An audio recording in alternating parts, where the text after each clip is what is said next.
اللہ تبارک و تعالی نے کلام مقدس میں ارشاد فرمایا وَلَا تَمْشِ فِي الْأَرْضِ مَرَحًا، کہ زمین میں اکڑ کر نہ چل. اِنَّكَ لَن تَخْرِقَ الْأَرْضَ وَلَن تَبْلُغَ الْجِبَالَ طُولًا، کہ بے شک نہ تو تم زمین کو پھاڑ سکتے ہو اور ہرگز ہرگز پہاڑوں کی اونچائیوں کو بھی نہیں پہنچ سکتے. یعنی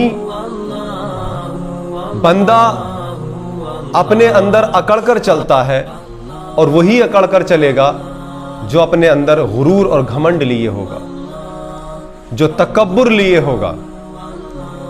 ان آیات کریمہ میں صاف صاف اعلان ہے کہ تکبر کرنا نہیں چاہیے.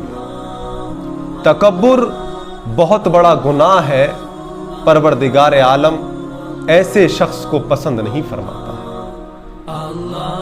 دینی بھی نقصانات ہیں اس کے اور دنیاوی بے شمار نقصانات ہیں. قرآن نے فرما دیا کہ ہرگز ہرگز زمین کو پھاڑ نہیں سکتے، پہاڑوں کی اونچائیوں کو نہیں پہنچ سکتے سینہ تان کر، تو بھلا اکڑ کر چلنا، غرور اور گھمنڈ کے ساتھ چلنا، یہ کہاں زیب دیتا ہے ایک انسان کو؟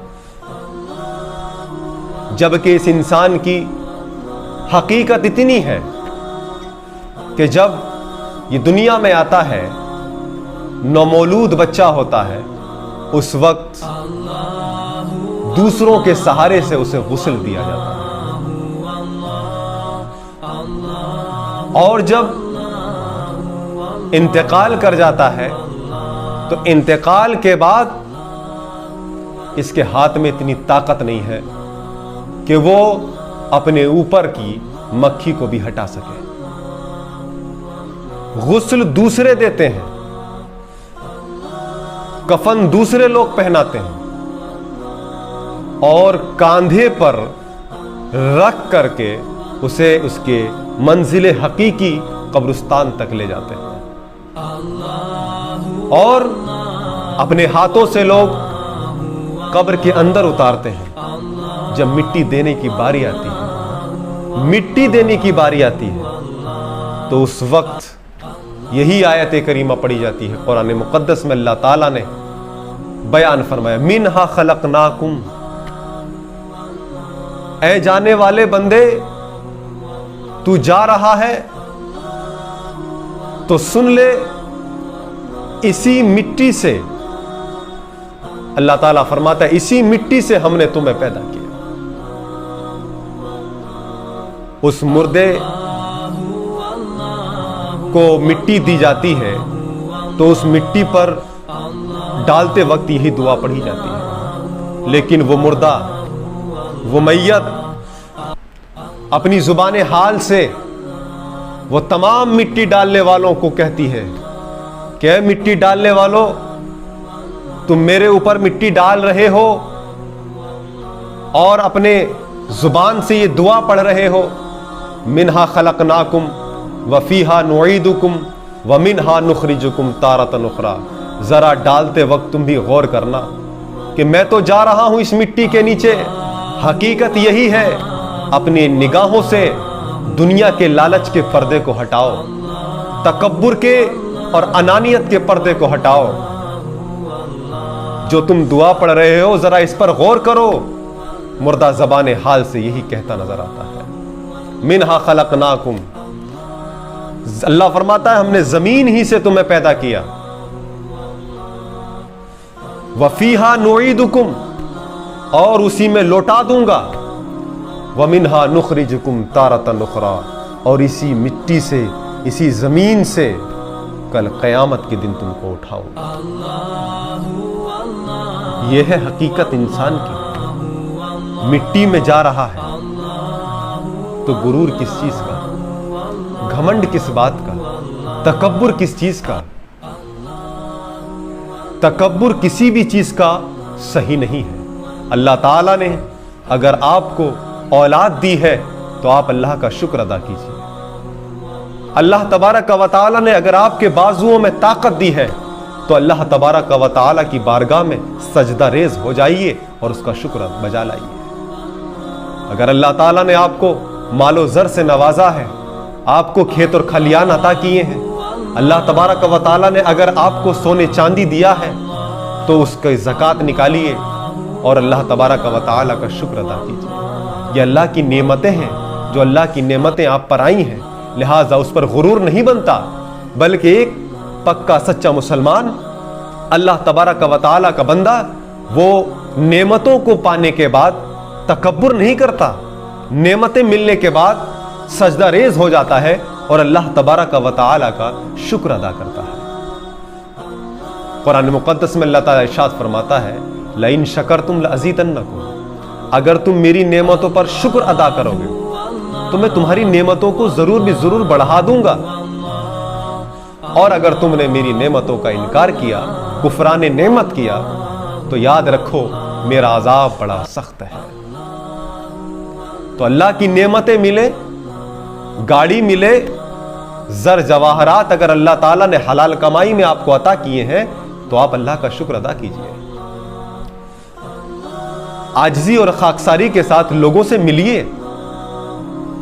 جو شخص اپنے آپ کو اپنے مرتبے سے نیچے رکھتا ہے، پروردگار عالم اسے اونچا کر دیتا ہے، اسے بلند کر دیتا ہے۔ اور جو شخص اپنے بڑے مرتبہ مل جائے اور اس کے بعد غرور کرے تو اللہ تعالیٰ اس کے مرتبے کو زائل فرما دیتا ہے، ختم کر دیتا ہے۔ معلم الملکوت، آسمانوں میں جس کا نام عزازیل نام تھا، فرشتوں کو پڑھانے والا، زمین پر سجدہ کرنے والا، صرف تکبر ہی کی وجہ سے اللہ تعالیٰ نے اسے شیطان، لعین اور مردود قرار دیا، اور اللہ تبارک و تعالیٰ نے فرما دیا فخرج منہا، جنت سے نکل جا، کیونکہ تکبر کرنے والوں کے لیے جنت نہیں بنائی گئی۔ تکبر کرنے والے، غرور اور گھمنڈ کرنے والوں کے لیے جنت نہیں ہے۔ فخرج منہا، نکل جا یہاں سے، جنت میں تو رہ نہیں سکتا۔ شیطان لعین قرار دیا گیا اور اسے قیامت تک کے لیے لعنتی قرار دیا گیا۔ بڑے بڑے حکما، بڑے بڑے حکیموں نے یہ بات کہی ہے کہ من وضع نفسہ دون قدرہ رفعہ الناس، جس شخص نے اپنے آپ کو اپنے مرتبے سے نیچے رکھا، جس شخص نے اپنے آپ کو اپنے عہدے اور منصب سے نیچے رکھا، اللہ تبارک و تعالی لوگوں کے دلوں میں وہ نرمی پیدا فرما دیتا ہے کہ وہ لوگ اسے اونچا کر دیتے ہیں۔ اور جو شخص اپنے مرتبے کو، چھوٹے مرتبے کو سمجھ کر بڑا سمجھتا ہے، حکما نے ایک بات بڑی بہترین کہی ہے وَمَنْ رَفَعَهَا عَنْ حَدِّهِ وَضَعَهُ النَّاسُ دُونَ حَدِّهِ، کہ جس شخص نے اپنے آپ کو اپنے مرتبے سے اونچا رکھا تو لوگوں کے دلوں میں اللہ تبارک و تعالی وہ کیفیت پیدا کرتا ہے کہ لوگ اسے اس کے مرتبے کے نیچے کر دیتے ہیں، لوگوں میں اس کی عزت نہیں رہتی۔ اس لیے ہمیشہ اپنے مرتبے، اپنے عہدے، اپنے منصب کے معیار کو تھوڑا نیچے کیجیے، اللہ تبارک و تعالی اٹھا دے گا۔ بندہ جب اللہ کی بارگاہ میں عبادت کرنے کے لیے آتا ہے اور پروردگار عالم کی بارگاہ میں سجدہ ریز ہوتا ہے، اپنے سر کو پروردگار عالم کی بارگاہ میں جھکا دیتا ہے، اپنی ناک کو اللہ کی بارگاہ میں زمین پر ٹکا دیتا ہے، اللہ تعالیٰ کو بندے کی یہ ادا بڑی پسند آتی ہے۔ اللہ تبارک و تعالیٰ کو سجدے کی ادا یہ بہت پسند آتی ہے۔ اللہ تعالیٰ سجدہ کرنے والے کو مقام عروج عطا فرماتا ہے، مقام بلندی عطا فرماتا ہے، کیونکہ یہ بندہ پروردگار عالم کی بارگاہ میں جھکا ہے، اس بارگاہ میں جھکا ہے جو سب سے بڑی بارگاہ ہے۔ اللہ اکبر من کل شیء، وہ اللہ کی ذات والا صفات کہ جو ہر چیز سے بڑی ہے۔ پروردگار عالم نے عاجزی کرنے کا حکم دیا، حکما سے کہا گیا، کسی نے پوچھا کہ یہ بتائیے کون سی ایسی چیز ہے جس پر حسد نہیں کیا جاتا،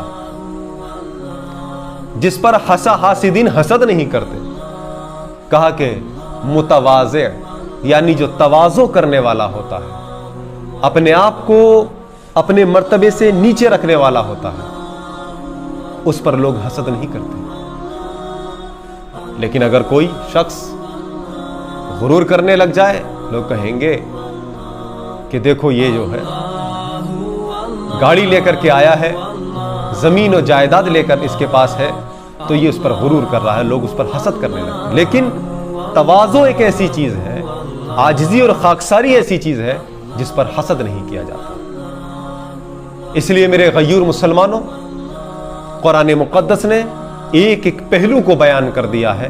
ہمیں قرآن کی بارگاہ میں آنا ہوگا، اپنے اسلام کو سمجھنا ہوگا کہ آخر قرآن کریم میں کیا کیا تعلیمات پروردگار عالم نے اپنے بندوں کو عطا فرمائی۔